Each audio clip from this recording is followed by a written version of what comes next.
Hi there, Anthony. Hello. How are you doing? Pretty good. Are you our tech person? Yeah, I'm the conference committee person that will at least get this thing rolling here. Mhm. I think we have a facilitator too. Let me double check. Okay. Nope, that's me too. Okay. Yeah, the only thing we wanted, so we will have breakout rooms at a specific time, and I know you're going to be like you have to do that. We said Awesome. we agreed that like for every 5 people, we'd like 1 breakout room. So like, Okay. there's only 10 people, we're only going to do two breakout rooms. But if we have Okay. at least 20 people, we'll do 4. Yeah, with each of us in a different one. All right. So with each of you in a different room. Yeah. Okay. Ideally, we'd have at least 20 people for 4 breakout rooms, but if that doesn't happen, then we'll shorten it. Right. Can I practice your names? So it's can you pronounce your name, Anthony? Tadaldi. Tadaldi. All right, Anthony Tadaldi. Yep. And by the way, I'm Chris Koutros. Hello. Hello. And can the rest of you introduce yourself just so I can get the pronunciations right? Right. Yeah, I'm Samantha Ramos. So Samantha Ramaswamy. Okay. Yep. You always say that slowly. Ramaswamy. I'm Crystal Moose. Crystal Moose. Okay.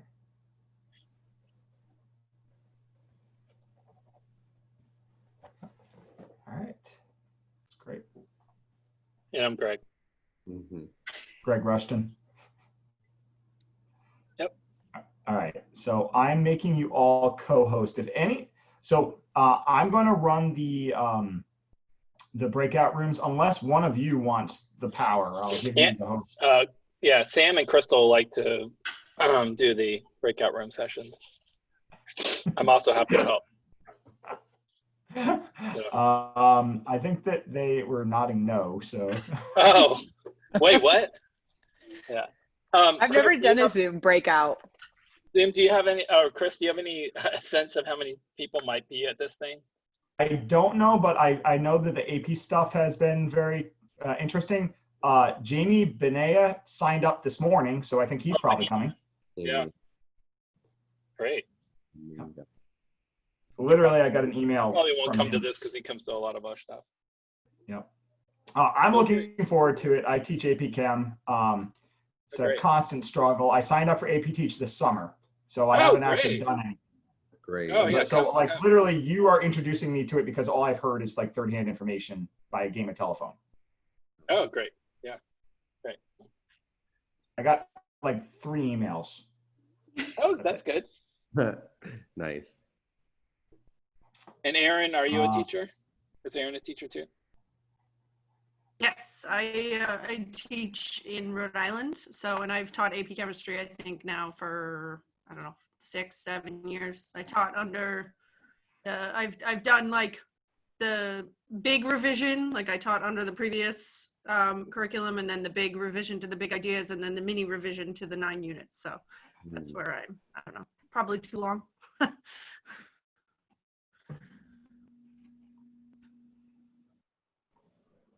Oh, got. Do you have any sort of files or presentations that you want me to put in the Google Drive folder? Yes. Okay. I'll put our slides in the chat right now. So here are our slides. All right, good. I'm sorry, I'm getting a call from my conference attend person, so I'll be back. Oh wait, what happened to my video? Oh. Did you turn off my video? Don't do that. We are in Greg is professional. the host. Greg is the host again. Can we just point that out? I was like, Sam, are you okay? Like, why is your video off? I was anxious about doing it to Crystal because I don't think she has the emotional I won't be able to stability. come back on right now. Yeah. I do not have. I love you guys. Oh, Being that's the here with worst. you guys while I'm getting paid to actually work is awesome. That was awful. Is I'm this assuming where that we was start? Sam, not Anthony, right? I didn't do that. Oh, did you do it? That's awesome. I think it was payback for last night. Okay, so who's sharing? Who's going to do the slide deck? I'm going to share right now. Desktop and I'm sorry about that. Just That's trying to okay. It's okay. troubleshoot They were another just session. messing with the video. Sorry about that, Chris. Okay. now, if I present, do you see videos on the right hand side or no? I just see I you. see things right now. I see videos, but you don't. Cool. Right. You just tell me when. Maybe if you share your whole screen instead of just the application window. I shared my whole screen. Yeah. Hey, Okay. Anthony, or Sam, do we have the link to the breakout rooms? Or are Yeah, we they're gonna use that? they're on the breakout room slide. Yep. Great. Oh, We- they're just going to click on it. Yeah. We talked about that. Um, All right. So should we start our little intro thing, or wait a couple minutes? I think 1:15 is our official start. You got So we have a few more minutes. You guys are so efficient that we just have time to right. kill. Yeah, we do this all the time. Yeah. We can have Pretty chat. This morning, people tended to have a little time to come in. So, I mean, we started right away. And then I'd say only about 25% of the people started after the official start. Mhm. It was a really good talk this morning. We had Dr. Emmanuel from MIT talk about climate change. I actually learned a few things. He had some interesting graphs up. He's like, oh yeah, if we stop polluting carbon dioxide right now, turn it all off, it would never come down to pre-industrial levels or even the same level for thousands of years. So we're screwed regardless, is what you're saying. Yeah, pretty much. He's like, yeah, you're gonna have a 20% drop in CO2 levels just from the peak, but it's not even gonna go below 400 parts per million for thousands of years. So you're saying that me buying a Tesla is not going to do what I expected to do? Because He I was gave a hoping that plug would for kind of nuclear. get us over the hump there, Oh. Chris. His plug was buy some fission reactors from South Korea. Okay. All right. Also renewables, they help. Hey, Susan Biggs is on. We love her. Susan Biggs. That's good stuff. Is that a background, Susan, or is that your actual classroom? It's a picture of my actual classroom. So I'm obviously not there. See, I can go away from it. Whoa!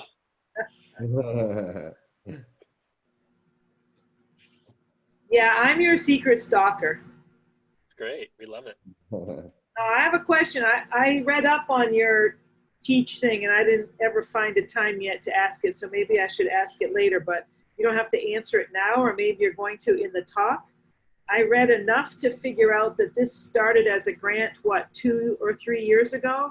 Somebody studying how to get teachers to be collegial, sort of. And I want to know what happens when the money runs out this year. Who's going to be Amanda and organize everything? Wow, you're giving us the easy questions at the beginning. Thanks, Oh, you don't Susan. have to answer it now. I'm just curious, not because I'm offering. I'm just saying. I just didn't know much about the whole grant and how it happened. And I don't sure. know that I'm just. Sure. Yeah, I've got a minute. I can give you the minute version, the elevator speech. So Dave Yaron and I wrote this grant in about 2016, 2017. Took a couple years to get funded. And the goal was to scale it so that it would be large enough and self-sustaining in 3 years, that after the grant funds ran out, that you would have enough value and enough people participating to where we wouldn't need grant funds anymore. Now, we do think that there's going to have to be probably some administrative or technical support. And so we're going to probably in this year look for sponsors, possibly College Board, possibly like an AP vendor, you know, like Flynn or something, someone that would support AP chemistry from the outside to see if they would to do that. We've also thought about writing another grant to study, you know, other aspects of it. For example, the social contagion. Oh, thanks. So that's Okay, thanks. That's a good that's the elevation. 45 seconds. Yeah, sure. Thank you, Anthony. Mm-hmm. Yeah. Thank you, Kristen, for telling us about your teaching situation. If the rest of you guys could share with us a little bit about your teaching context and how long you've been teaching, what teaching might look like for you this fall. We'd like to kind of understand the folks we're talking to so that we can tailor the discussion to meet your needs. And we've met Linda before, and we know Susan a little bit. And Chris, thank you. But Brendan and Rowena, Aaron, did you? Newcastle. Oh, okay, Newcastle, yeah, great. More PA people, yes. Wow. Good. All right, so do you want us to start, Chris? Yeah, I'll do some introductions here. Okay, sure. All right, so first of all, welcome to the AP Teach session here at the NEACT Summer Conference. We're really happy that you can be here. It looks like a great presentation, so I've got some introductions here. Greg Rushton's a professor of chemistry and the director of the Tennessee STEM Ed Center at MTSU. He holds an undergraduate degree in chemistry from USC and graduate degrees in science education and physical organic chemistry from the other USC, University of South Carolina. He taught college prep, honors, and AP at the high school level and advanced courses at university level since 1995. Hope I didn't go too fast. Samantha Ramos Swanny is the AP chemistry teacher at Penn Trafford High School in a suburb of Pittsburgh, where she's also the sponsor to the Science National Honor Society. She taught every level of chemistry from academic up through AP, and she earned her bachelor's degree in chemistry from Purdue and then her master's in science education from Montana State University. Outside the classroom, she's the president-elect of the Pennsylvania Science Teachers Association, I guess a NEACT cousin, where she's working to create a more collaborative network of science teachers. Anthony Tadaldi earned his master's in chemistry at St. John's University in Queens, New York. In June of 2014, Anthony was awarded the Woodrow Wilson Teaching Fellowship and entered the secondary Masters of Arts with Certification Program for Education at the University of Michigan. Upon completion of this program, he accepted a full-time chemistry teacher position at Bellevue High School in Bellevue, Michigan, where he's taught conceptual and honors chemistry, organic chemistry, and AP chemistry. In his first year, he was awarded the Knowles Teacher Initiative Fellowship. And outside the classroom, he's the advisor for the Gay Straight Alliance, class advisor for the class of 2023. I'm 2021 at my school, and a member of the school's PBIS team, very important, and a member of the Van Buren Public Schools Educational Foundation. Crystal Moose teaches AP chemistry and honors chemistry at Midway High School in Waco, Texas. She works beside colleagues in a one-to-one technology setting where the entire framework of chemistry has been redesigned to immerse students in a rigorous course that brings everyday chemistry phenomena to life. Having earned a bachelor's of biology at Hardwick College, the major focus has been driving inquiry instruction in the laboratory setting for students to enjoy and understand the connection between labs and chemistry content. She's previously taught honors bio, AP bio, integrated physics and chem, and research and design. Outside the classroom, she sponsored students attending the International Science Fair and coaches Science Academic UIL team. So I think we're all really appreciative that all of you are spending your time and sharing all your knowledge with us. Thank you. Yeah, thank you. Thank you for spending a little bit of time with us. Okay, so I'm going to introduce the community to you guys, and then I'll hand it over to our some of our users to talk through the experience and to answer questions. So as I was talking about with Susan at the beginning of the session, AP Teach is an Department of Education funded research project from 2018 to 2021.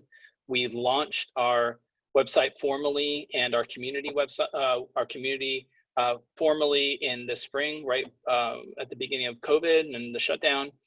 And the goal of the project is to figure out ways to professionalize teaching and to support each other professionally while we're teaching hard things like AP chemistry. So kind of the broader goal is to get folks to interact with each other virtually in an ongoing format, so that whenever we're in a difficult spot, whether it's tomorrow or next week or today, we have the support both kind of psychologically and socially to help each other stay motivated and to improve our practice. So having been a long time AP chemistry teacher myself, I felt like I was isolated. I skipped the things that I didn't really understand, or that if there were questions about, I didn't think I could answer.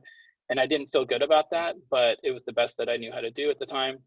And I just didn't want to have that be the experience for lots of other AP chemistry teachers. So the goal is to get you guys connected and to feel like you're supported and you can do great things with your kids. And over time, the kind of normative or typical experience for someone in AP chemistry class is to experience really high level, high quality instruction, to have a really good experience, to do well on the AP exam, and to look forward to taking more chemistry courses in the future. So that's kind of the idealistic pie in the sky goal of the project.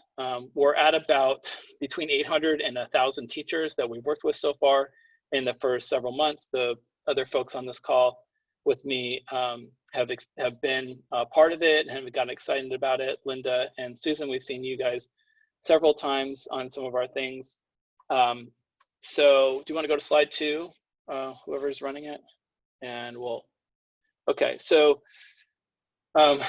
there's several different ways you can kind of experience AP Teach. Kind of the probably most high profile is Thursday nights from 8 to 9 Eastern, or 7 to 8 Central. We try to pick a topic that we're all thinking about as a community and have some folks lead discussions around that topic that have thought about it a little bit, to try to give some ideas for how to improve the quality of our experience as teachers. And then we break up into smaller groups to talk about it kind of more at length, and then we debrief, and then we think about what else we can be talking about. And then between those sessions, between the virtual conference kind of sessions, virtual workshop sessions, we interact with each other asynchronously and synchronously through social media. And so what else am I supposed to say? That was good. I got it from here. Thank you. Okay, great. Thanks. So this is Anthony. Again, thank you. As Greg mentioned, you get into small groups, and we will practice that again, or we'll see it today. We have breakout rooms, we call them. And that's because sometimes we have a lot of teachers who join the session, and it would be almost impossible for equal voices to be heard unless we were in these breakout rooms. And these breakout rooms have kind of questions for us to kind of discuss and take notes on. And so here's an example of from that session that you saw, and the example of the question for the AP reader: how has teaching changed since you've been a reader? And so you have a facilitator who will ask the question. We usually ask one person to record notes, and then each of us kind of just discuss, and the one person recording notes can participate, or they are recording for us. And then usually, sometimes we have like a choose your own adventure breakout room in which you could choose which one you want to go to. If there's one that is a little bit more exciting to you, like we just had last week, where teachers chose which one they wanted to go to. If you're concerned about which one to choose from, we always record them. So every breakout room is recorded, and it's posted on our AP Teach website that we'll talk about later. And then through these discussions, either from the facilitators of the breakout rooms or from the participants, we have folders that come from each session. And in each session, there are either resources provided by facilitators, or the participants are like, oh, I know this cool website, or I have this cool document, or I have this cool slide deck, or so on and so forth. And we compile them and put them into their each respective folder. So as you can see, all of our folders are labeled by every date that we met. And this happens every time we meet. We have a folder for every meeting with AP Teach, and you could easily find like, oh, that was that one cool session in February 20th about mentoring. Let me see what was in there. Or there was that cool session about review strategies. Let me check out in there too.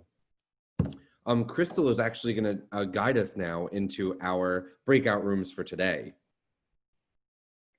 So probably my favorite thing by far is the breakout rooms. We exist in a school that provides PLCs, but I'm also very isolated in that because I don't really have anybody else to meet with as far as my actual curriculum. And so like Greg was saying, I would get to the point where I needed some ideas or needed to get motivated and didn't really have anybody to turn to. And so we're going to go into these breakout rooms. And right now we're facing absolutely insane times. And I know I am already back in my classroom planning. We are going back face to face with an asynchronous virtual model. And I'm really having to think about what I'm doing with my students and be creative. And so what we're going to do is we're going to get into these breakout rooms. We're probably just going to go into 2 different breakout rooms and share how we used to start at the beginning of the year. You know, if it's a perfect scenario, what are some of the activities you do or did at the beginning of the year to help, you know, inspire us? And then how can you take those activities and move them into social distancing or virtual learning settings? When you do go into the breakout rooms, we're going to ask that you contribute, that you're positive, and that you take away from it what you put in. And so when you walk out of there, we hope to inspire you about rethink your beginning of the year activities so we can get our kids hooked into chemistry early. Can I just say, so at NEACT, we're trying to get people to take notes of their time in the breakout rooms. And so you have the slide for that. So that takes care of that. So I don't have to do anything. So I've got everybody in 2 rooms, so I'll open them up. And Chris, could you put like me and one of the other presenters in one room and make sure that the other 2 in the other to help lead the conversation? I have Crystal and Anthony in one room, and I have Greg and Samantha in the other room. Great, thank you so much. All right. And so we're going to talk for maybe 20 minutes or so, right? 15, 20 minutes. And then Chris, will you bring us back when we're done? Okay, great. Thank you so much. I'll stop sharing. Ooh, breakout.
So Morgan, what are you going to do if we can't send things home to kids and we've got to be hybrid or remote and we've got to still teach labs and Yeah, no, it's a tricky situation, right?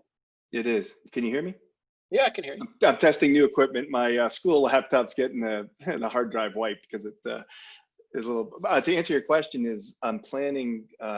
So I live in New Britain, Connecticut, and those teachers are essentially teaching remotely, even though it's a hybrid plan. And I think they're going to be essentially teaching remote in the classroom. And at the moment, that's my plan. What I'm going to do at Berlin also, unless my administrators have other ideas.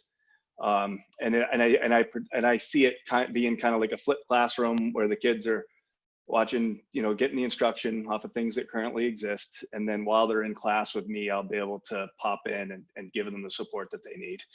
And then I'm looking for things to make it not, it was, the spring was it was boring. It's boring. And so trying to figure out ways to engage kids and hoping to use a lot more online tools than we have in the past. Yeah, and for me, boring is stressful because then you have behavior issues. You have people that are unmotivated. I got my kids for 3 hours for 2 double blocks twice a week, and then regular 1 hour classes. I in a normal scenario, I love it, but that's a lot of online sitting and figuring. That's awful. Thanks. All right, so thank you guys for coming back. We had a very engaging discussion on our group, and usually what am I doing? I'm not supposed to talk right now, right, Crystal? We can do a recap of breakout rooms like we normally do. So go for it, Greg. Samantha, Ramos, Swanny, you want to give us a summary of our room? Yeah, so in our room, we kind of started talking about, so we were breakout room 2. We kind of just started talking about what our scenarios were going to look like for the year. And then we started shifting kind of more toward the idea of labs. So how are we going to have kids working together, or are we going to, and kind of got into the conversation about liability. So how are we held liable if we send things home for the kids? What about videos? So we kind of started talking about that and talking about, if kids can wash their hands before and after, why can't they share equipment? So we were just kind of talking about more of the lab aspect and how kids can either work together, and if they're in person, that's kind of a bonus. And then anytime they're not in person with us, that can be when we're doing more of the videos and that kind of asynchronous work. Mm-hmm. What was it like? Actually, we talked about something really similar and went into the lab stuff. So we kind of shared Brendan kind of shared the Johnstone triangle idea that you go from macroscopic to microscopic to symbolic, the math calculations. And so a lot of the demos we do just start to bridge that gap so that students are thinking about things in more in-depth ways. And then we started talking about labs as well. And one of the things that was shared is that Flynn's recommending 15 minutes and greater than 70% isopropyl alcohol, and then a UV cabinet for goggles in between uses.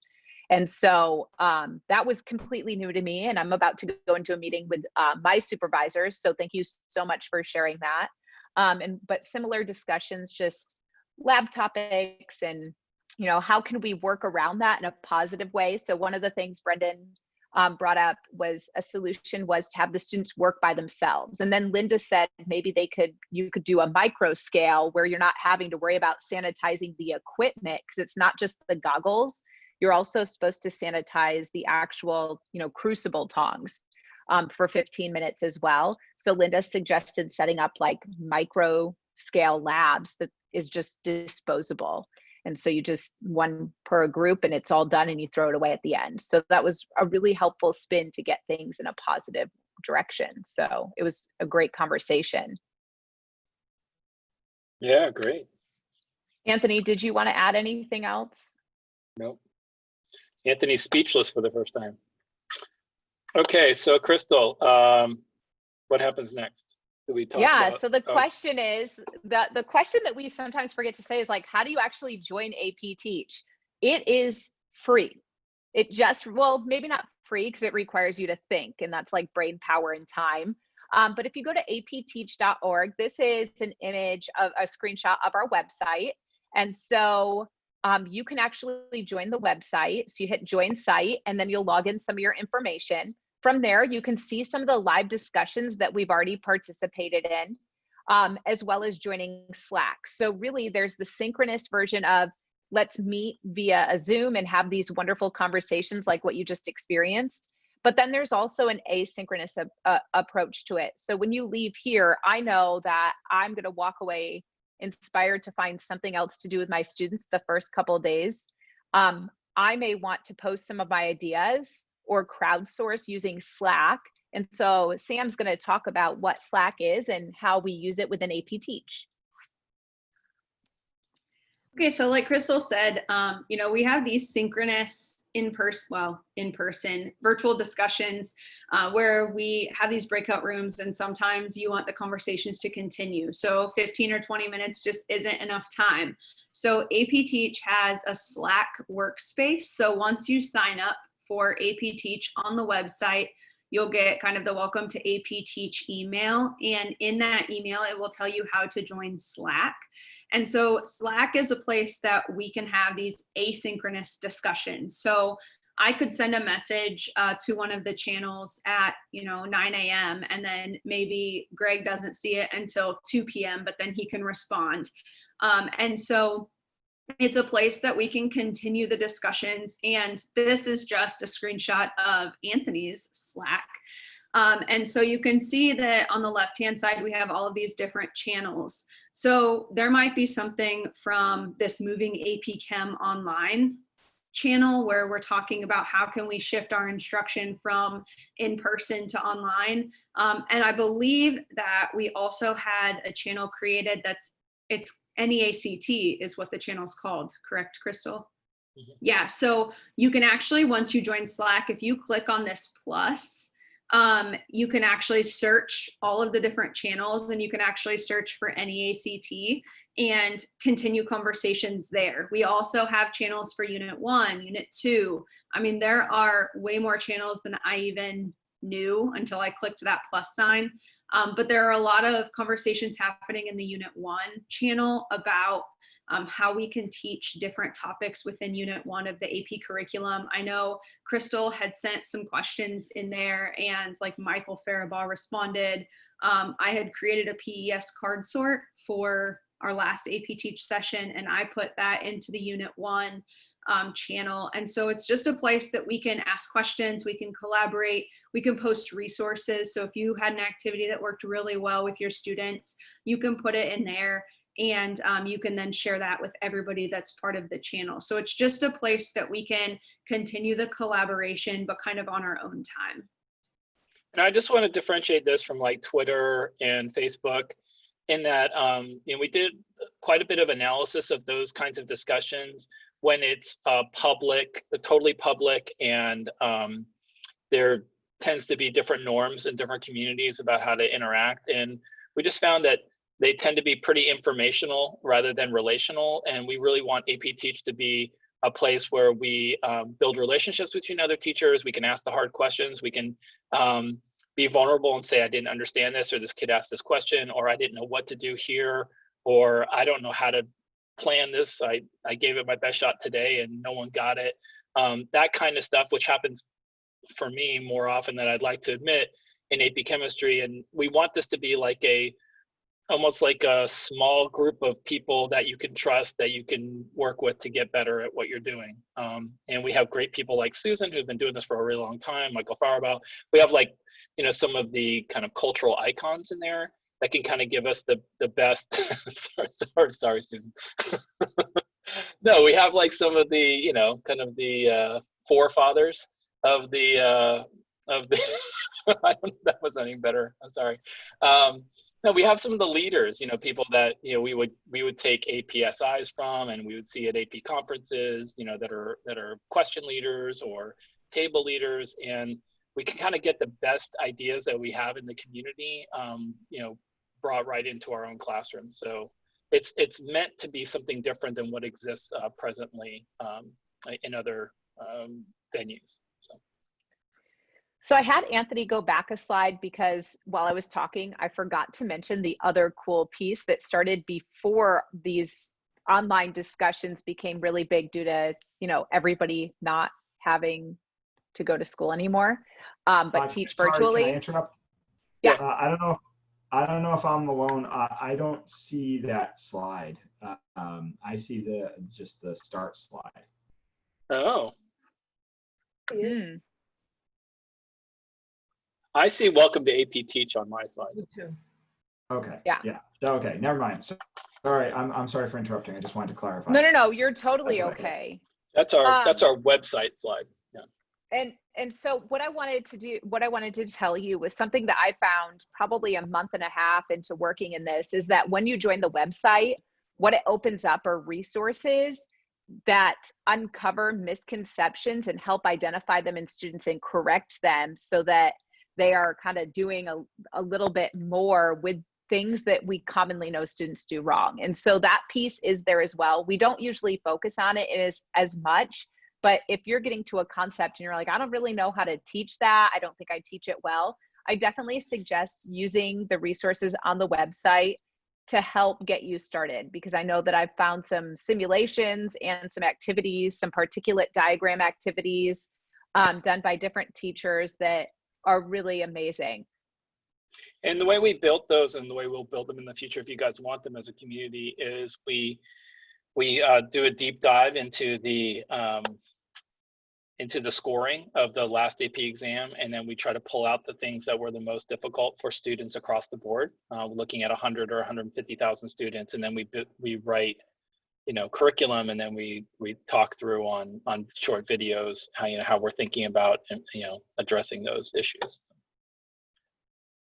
So we looked at like 2015 through 2018, I think, and we built a bunch of videos around the kind of most common issues.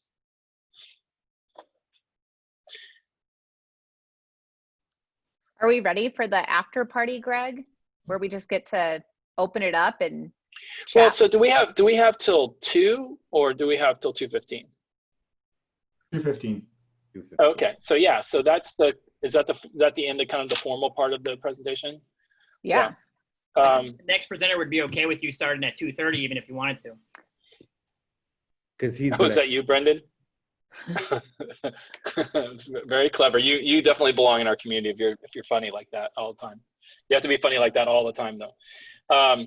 Yeah. So questions that I have are, you know, what are things that you need right now as teachers that AP Teach could be thinking about designing, you know, instruction around, discussions around, Slack channels around, or you could tell us what things that you think that you could contribute as AP teachers to a community like this, because I'd like that term that Crystal uses, crowdsourcing. We're trying to crowdsource AP Chem essentially.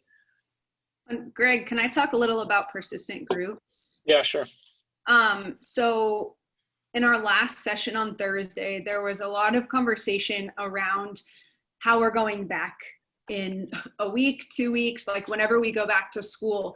And so something that we've been talking about in AP Teach is creating these persistent groups. So we've been meeting every 2 weeks over the summer, just because every week was a little much. So we were meeting every 2 weeks. And now that we're getting closer to school, there are some teachers within AP Teach that want to go back to the weekly, just because they say this is their place where they can brainstorm, they can discuss.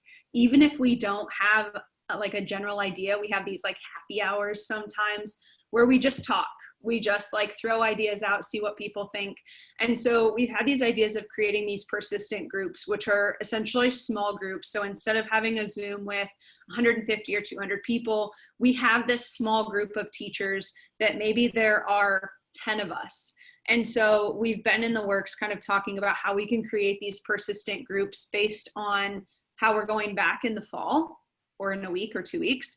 And so if persistent groups are something that you'd be interested in, join the website. So that way you can be on the lookout for an email about, you know, a survey to join one of these persistent groups. And I think if you'd be interested in being kind of the facilitator for one, you know, kind of let Greg know. that, you know, you might be interested in kind of being like a facilitator of one of these persistent groups as well, because I think what a lot of teachers want, kind of like Crystal said, is, you know, just a small PLC that you have other teachers that are in similar situations as you. So that's also in the works. Brendan, what were you going to say? I was going to ask for exactly what Samantha was suggesting there. I know that the email for signing up for Slack is in my email box with 170 other emails, so Yeah, I will look at it. yeah. I think the good thing about this kind of PLC would be it would be an opt-in. So if you're not going to participate regularly, you know, you won't likely be in the group, which means you won't be dead weight for other people, and other people won't be dead weight for you. And having been in a lot of PLCs, I feel like sometimes that's kind of the experience I have. So, you know, this would be for, you know, people that really want to try to make it not like, you know, it sounds like Morgan, it could be if we don't have the ideas from other people. Because, you know, I feel like even face-to-face, sometimes my class is boring, and I know that online or remote, it's going to be even worse. So, you know, having the ideas from this group is really helpful to me. I think we've already kind of sifted right here and right now. Just the people who are here putting in their time over the summer are the people who are more committed to these PLCs and trying to not just be dead weight and put stuff in and get stuff out for it too. And crowdsourcing is such a brilliant idea if you can find people who are in that same sort of model, whatever your model ends up being. Yep. So one thing that we could probably use help with, and this is something we've been talking about for the last few days, is how would the persistent groups be designed? Like what would it be designed around? We thought, for example, it'd be the order in which you taught things, so that like when you're planning a particular topic, activity, or, you know, whatever, you're with other people. But it sounds like there also may be some merit in like the format in which you're trying to teach. So whether you're all like asynchronous, or you're all synchronous, or you're hybrid or something like that, that might be another way to kind of to orient the conversation, because if I'm teaching the same thing as Sam, but we're in two different formats, we may come up with totally different ways to do it. So Linda, you have some thoughts on that? You've been in a lot of these conversations. No, I totally agree with you. I know we had talked about those who follow the CED curriculum in the units versus going kind of chapter-based. But I think for this year in particular, it would make a lot more sense if we're teaching in person to be with other people teaching in person versus completely remote, asynchronous or synchronous. I think that's going to probably gear how we're teaching a lot more. So I don't know if it's useful to have just based on type of format you're using, or kind of a subset of type of format and order, depending how many groups you want to create. I think it might almost be better if you just go with the format that you're teaching in, whether it's remote, you know, hybrid, or another version of hybrid. There'll probably be a few kinds of hybrid, or in person. Because if people are teaching in a different order, that's almost to the benefit. You can develop your materials and share within your PLC, and they can be developing those materials for their units. Instead of you developing 9, you can develop 2 or 3. Right, that's a good point. I keep asking for, and I think maybe you guys just say, you're out of bounds, just stop asking. What I need and would like to hear, or what I enjoy hearing, is how do you, Samantha, say, what do you do when you teach, I don't know, electrolysis? I know what I do. I know it's okay, but every time I hear someone else, I'm like, you know, most of it, it's like, yeah, I get that, or no, I don't want to do that, or yeah, I like that. But every now and then I'm like, ooh, I didn't think of saying that little thing.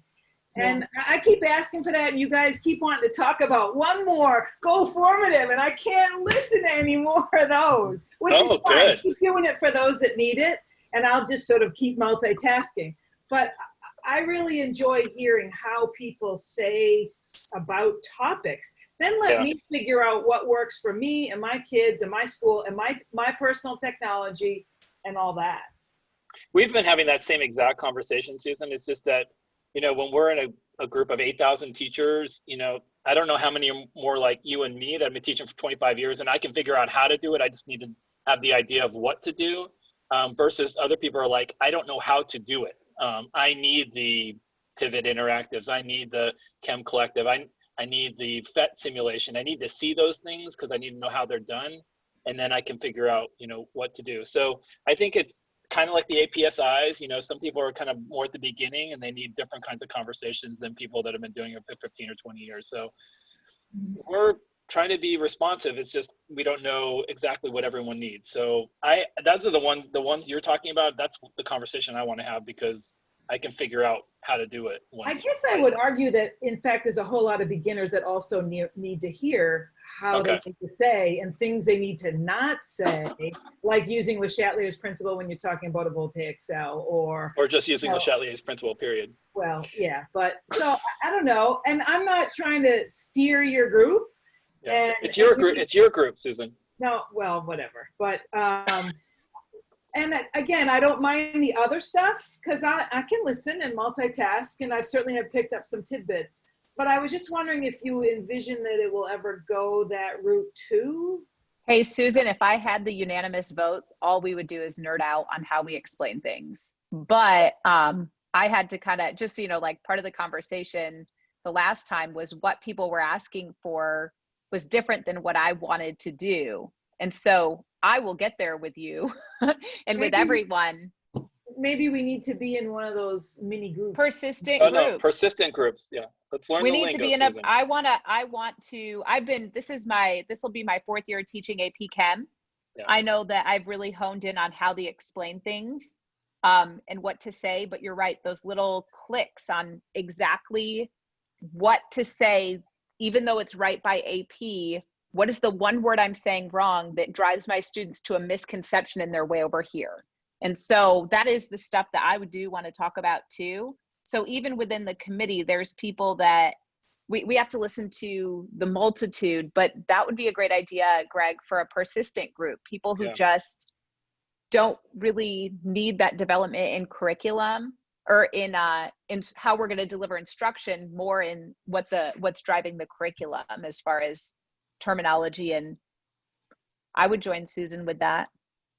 Yeah, and I think a thing with persistent groups too is once we have the persistent groups, and if we do on how we teach, then the main sessions can go back to how to explain periodic trends, how to explain, or things like that, kinetics, acids and bases, thermochem. And then the persistent groups can then be used to hone in on how can we teach that in our scenario. So I think once we have those persistent groups as well, then if the main sessions go back to the big idea topics, each unit idea, I guess, then those persistent groups can then work on developing the actual, how to teach. And maybe Greg, people don't like that because they feel like, oh, if I go to some session and I don't want to listen to somebody teach something. It's like, okay, I get that you all get it, but this is what I say. Or what I really rather hear is, I get it, and I'm successful teaching it to the kids, but I want to hear how you say it, because there's always just one more phrase or one more thing. And if I'm saying that after 19 times through, I don't know, maybe I'm just a weirdo, Crystal. No, there's other, I feel the same way. No, one of my favorite things about APSI, I met Rockmed there, and he was an experienced teacher attending a beginner teacher. And the lady would end session to go to the bathroom, and we would keep having the discussion in the room to talk about how we individually specific taught it, and we would take turns. And that's what I feel like this does. My school won't approve an APSI right now, or probably for the next 3 or 4 years, because my scores are enough.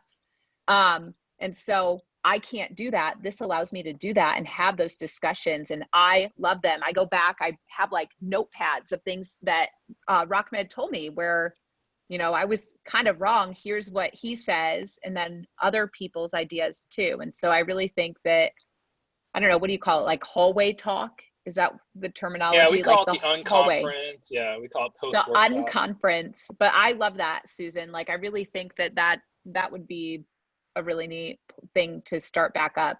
Okay, I'll keep joining in then. Yeah, please, and keep pushing that. Maybe you can join the steering committee and just start that conversation. Well, I snoop on it, but the other thing that I think would be helpful to me is you know, we started in the spring around this conversation of like kitchen sink questions, where like you, in one question, you like connect a lot of different ideas. To me, I like to do that in my teaching. So it's more than just Johnstone's Triangle, but it's also like previewing a topic in September and October that we're not going to get to deeply, but we're going to introduce, and they're going to get the language and maybe how to think about it conceptually. And then when I'm teaching another subject, I think back where, you know, it's actually an authentic way to connect a previous topic or topics. And I see how to do that somewhat, and I think I could use more ideas about how to connect a particular lesson to other things before and after it. And I don't think our textbooks do that very well, and I don't know that I do it as well as I'd like. I agree. Anthony, now that you're at your standing desk, did you want to share something? Just about Bitmojis and how they're so great and thematic and no, all of you are saying great things. All right. Other comments? We can end early. We don't have a bell, but I hope we'll see you sometime soon. We're trying to figure out whether to do kind of a happy hour or try to just kind of a more informal thing this Thursday, or try to plan something more formal for the following Thursday. So if you do join Slack, you can be part of that conversation about what's needed at what point. So, Brendan, nice to meet you, and Aaron and Rowena, Chris, Kristen, thank you guys for joining. And Thank you. Linda, always good to see you. Susan, always glad to have you too. And Chris, thanks for setting this up for us. Yeah, thank you for coming. It was really informative. I'm really looking forward to participating this year. Great, thank you. Thank you. Thank you. Morgan, if you don't mind, I'm gonna hand over hosting to you. Sure. You're gonna get all the power going to Morgan there. Chris, can I ask you a quick question before we get off? Yes. If we recorded our breakout room, is there a place you want us to put that? I think it's all cloud recording through Zoom, so I think we have access to everything. Okay, perfect. Yeah, and if you want, I think you're getting all the same links as everybody else. It's that bit.ly/NEAC 2020 links document, and all the recordings will be up there, so you should be able to. I just wanted to make sure there wasn't anything I needed to do with. I don't think so. Okay. All right, thank you. Thank you.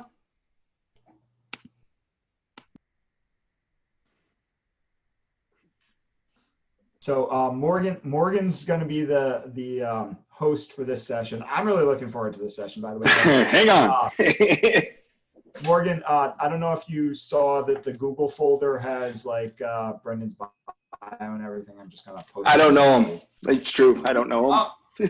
Yeah, I figured that you were just meeting for the first time. Yeah, no, we're going to be all right. Stick to the bio, Morgan. Stick to the bio. Oh. I also think we got a few minutes before his thing starts, and that session was really cool. I like that. So Linda, you've been doing AP Teach? Yeah, I've been going to their sessions probably since March, since we've been remote, and it's an amazing group, just because it's so collaborative. So unlike other sessions I've attended during the summer, where it's more like a webinar where you're just listening to someone else speak, it's so much more engaging because they do have the breakout rooms where you go for 20, 30 minutes in smaller groups. There might be 200 people in the whole session, but in your breakout room, maybe there's 6 or 8, and you can have real meaningful discussions and come out with great resources. The last breakout room, I had Michael Farabaugh in there, who is fantastic. We had the lead reader on the AP exam giving us advice. So the resources are fantastic, and it's just so collaborative and interactive.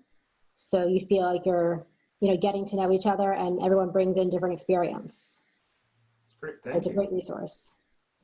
I know Kristen Vanderveen, the president of NEAC, she loves it, and she was the one pushing me to do it. Yeah, I've been attending. I mean, I look forward to them. When every 2 weeks they come up, I look forward to what I'm going to learn that night.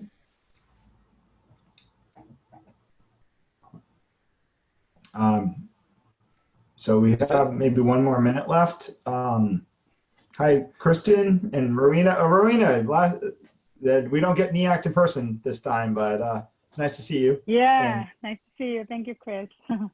And Kristen, and Erin, and Anne Marie, I think is listening to all of us, but maybe Anne Marie, if you shoot me an email, I'll shoot you how to dial in by phone so you can talk if you want.